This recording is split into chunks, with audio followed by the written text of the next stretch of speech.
Something strange happens right before your old self fades. The life you've known starts feeling too small, like a jacket that's too tight, pinching at every seam. It's not failure, it's your soul outgrowing its old shape. This discomfort isn't an ending, it's the signal that transformation has already begun. You're closer to your new self than ever. Your brain clings to old routines, even ones you're decked to leave behind.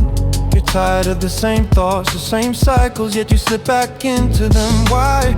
Because your old self isn't just one habit, it's a web of beliefs, doubts and reactions in a lock, holding the shape of who you've been, even when it no longer fits who you're becoming. Think of it like an outdated operating system on a computer. The hardware works, but the software lags, crashing when you need it most. Those old programs, doubts, fears, hesitations were built years ago. They once served a purpose, but now they block your path forward. Is how it plays out. A small thought creeps in like, I'll probably mess this up. Your body tenses, that familiar anxiety kicks in, and you hesitate. That hesitation confirms the thought. See, I wasn't ready. This loop becomes your default, not because it's good, but because it's familiar.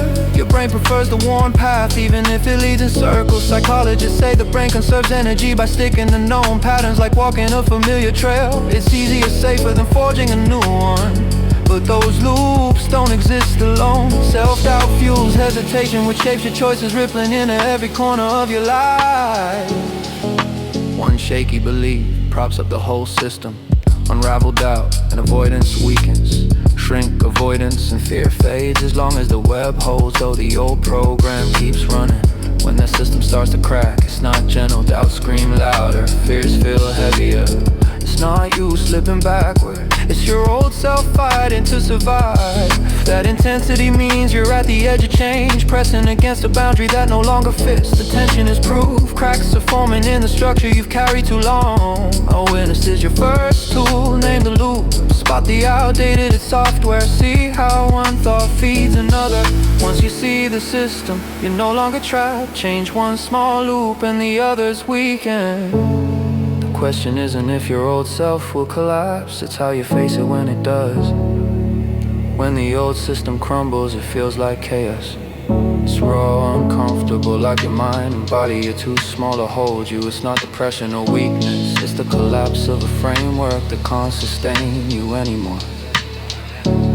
Think of a caterpillar in its chrysalis. It doesn't just rest, it dissolves into a messy, unrecognizable suit before becoming a butterfly. That messy stage doesn't look like growth, but it's what makes growth possible. Research on identity shift shows this phase often brings disorientation, even grief. Beliefs you once stood unturned to sand, habits you defended start to grade. You feel unsteady because part of you is the part you've outgrown. Imagine living by the thought I'm enough. You build your life around it, avoiding risk, keeping things small. When that belief cracks, you feel lost. Who are you without that script? This is the dissolution stage where the old burns out. The resistance is loud cause the system is gasping for survival.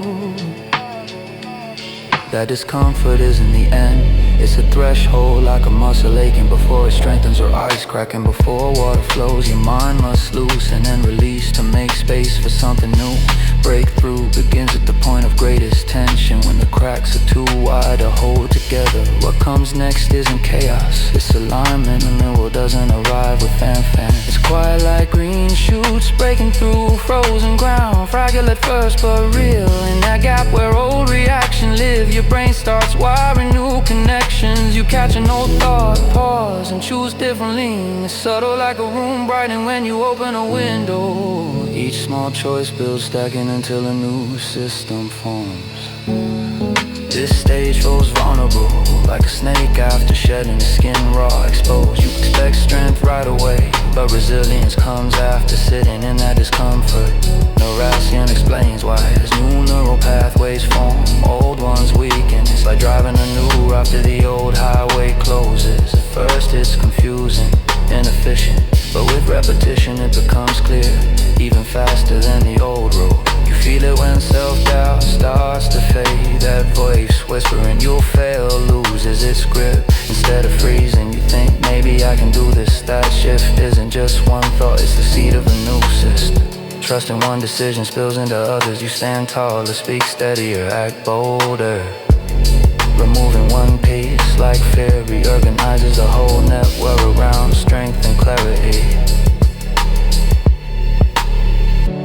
change cascades.